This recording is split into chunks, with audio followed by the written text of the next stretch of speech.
Yes, all of you, good morning. I am Dr. M. Ramanand Reddy, APTBI President. Today, agenda JNTU Kakinada and JNTU Vijayanagaram. JNTU Vijayanagaram ఏర్పడిన తర్వాత JNTU ఎక్కడైనా JNTU Kakinada old university, JNTU Vizianagaram తర్వాత university వచ్చింది.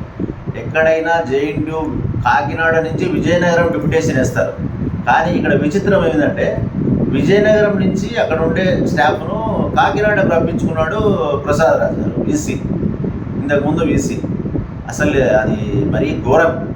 ఎందుకంటే already దాని మీద లెటర్లు పెట్టాము, అన్నీ పెట్టాము, కానీ ఆర్టీఏ కూడా పెట్టాము. ఆర్టీఏ కూడా థర్డ్ పాయింట్కు కరెక్ట్ ఇన్ఫర్మేషన్ ఇవ్వరు. రిజిస్టర్ ఉండే రిజిస్టర్ రవీంద్రనాథ్ కూడా కరెక్ట్ ఇన్ఫర్మేషన్ ఇవ్వట్లేదు. అది ఇంతకు ముందు కూడా ఎమ్మెల్సీ గారు వర్మ గారు కూడా దీన్ని అసెంబ్లీలో మాట్లాడారు. అసెంబ్లీలో మాట్లాడితే లోకేష్ గారు దీని మీద ఒక సమగ్ర నివారణ ఇది చేసేసి ఖచ్చితంగా ఇది చేయండి అని పెట్టాడు. కానీ ఏమీ చేయట్లేదు, దాని మీద ఏమీ జరగట్లేదు. ప్లస్ విజయనగరం నుంచి కాకినాడ పోవడం అంటే మరి ఇటు అది పేపర్ కూడా ఈనాడు, సాక్షి అన్నీ ఇచ్చారు. కానీ దాని మీద ఏమీ లేదు. అప్పుడు ఉండే స్వామినాయుడు కానీ వెంకట సుబ్బయ్య గారు కానీ ఏం చేస్తున్నారండి, వీళ్ళంతా ఒక కమిటీ వేసి తర్వాత నువ్వు ఏదైనా ఉంటే దాంట్లో కమిటీ వేస్తే ఆ కమిటీ మెంబర్స్ ఒక లెటర్ ప్యాడ్ మీద కానీ ఎవ్రీథింగ్ ఉండాలి.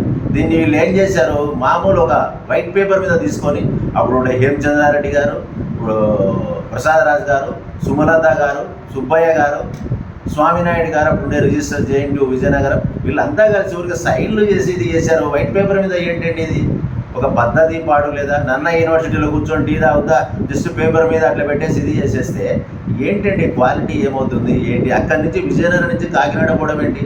విజయనగరం నుంచి కాకినాడ పోయి తలా ఒక 5 లక్షలు తీసుకొని అందరినీ ఒక 14-15 మందిని డిప్యుటేషన్ చేసుకున్నావు. అంటే కాకినాడలో ఓల్డ్ యూనివర్సిటీ నుంచి విజయనగరం వస్తారు, కానీ విజయనగరం నుంచి నీకు కావాల్సిన డిప్యుటేషన్ చేస్తావు. ఓ రూల్స్ లేదు, రెగ్యులేషన్స్ లేదు, ఒక సర్క్యులర్ లేదు, పాడు లేదు. ఇష్టం వచ్చినట్టు మీరు దందా చేశారు. దాని మీద సమగ్ర నివారణ చేసి ఇది చేయమని మేము ఆల్రెడీ వీసీ గారికి పెట్టే, ఇప్పుడు కొత్త వీసీ CCS ప్రసాద్ గారికి, ప్రసాద్ గారు ఇప్పుడైనా ఈ JNTU కాకినాడను ఒక క్రమబద్ధీకరణలో చేయాలని కోరుచున్నాం. అయినా కూడా కాకినాడ మరి కరప్షన్కు పుట్టినీళ్ళు అయిపోయింది. ప్రతిదీ కరప్షనే. ఏంటంటే ఈ కరప్షన్ పిల్లల భవిష్యత్తు అన్నాడా? భవిష్యత్తు చూసుకోకుండా ప్రతిదీ కరప్షన్ చేసుకుంటూ పోతే ఎట్లా? స్పోర్ట్స్, గ్లోబరీనా అన్ని దాంట్లో ఉన్నాయి. అన్ని దాంట్లో ఒక లెటర్ ఒక అతను పెట్టాడు, కానీ దాని మీద ఏమీ లేదు, స్పందనే లేదు. ఏమన్నట్టు ఇప్పుడు వచ్చిన వాళ్ళంతా సేమ్ దాన్ని నీరు గారుస్తున్నారు.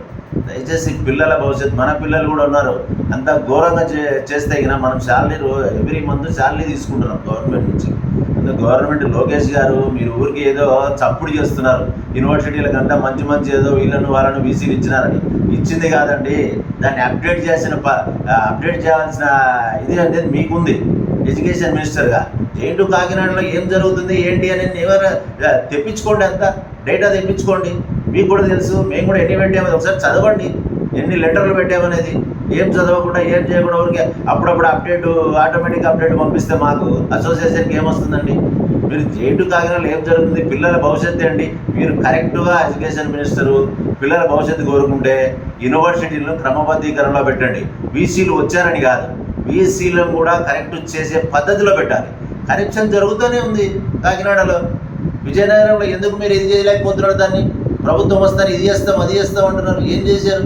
చేయండి యూనివర్సిటీలను. ఇప్పుడు మిగతా యూనివర్సిటీలను కూడా వీసీలను వదలండి. ఎప్పుడు వదిలేదు? ఎందుకు మీరు అట్లే పెట్టారు? ప్లస్ ఇంకోటి పోస్టులు కూడా అసిస్టెంట్ ప్రొఫెసర్, అసోసియేట్ ప్రొఫెసర్ పోస్టులు వదలండి. అట్లే పెట్టేశారు. ఉండే ఫీజులు కూడా అప్పుడు కట్టినటువంటి ఫీజులు లేకుండా ఇప్పుడు కొత్తగా ఎవరైనా అప్లై చేసుకుంటే ఆ ఫీజులు మాత్రమే తీసుకోవాలి. అది తీసుకొని చేయండి. పిల్లల భవిష్యత్తును కాపాడండి. క్వాలిటీ ఎడ్యుకేషన్ ఇవ్వండి. మీరేమో అవి కొత్త టెక్నాలజీతో చేస్తామంటారు, వెరీ గుడ్, చేయండి. కానీ ఇప్పుడు ఏది ఆ వీసీలు ఏం చేస్తున్నారు? ఏమీ చేయట్లే, అన్ని కరప్షన్ జరుగుతూనే ఉంది. దీని ఒక ఫుల్ స్టాప్ పెట్టాలని కోరుతున్నాం. లోకేష్ గారు దీని మీద కరెక్ట్ డేటా తెప్పించుకొని ఫస్ట్ JNTUలను క్రమబద్ధీకరణలో పెట్టండి. JNTUలు చాలా కరప్షన్ జరుగుతున్నాయి. దయచేసి దీని మీద డేటా తెప్పించుకొని ఇమ్మీడియట్గా చేయాలని కోరుతున్నాం. Thank you.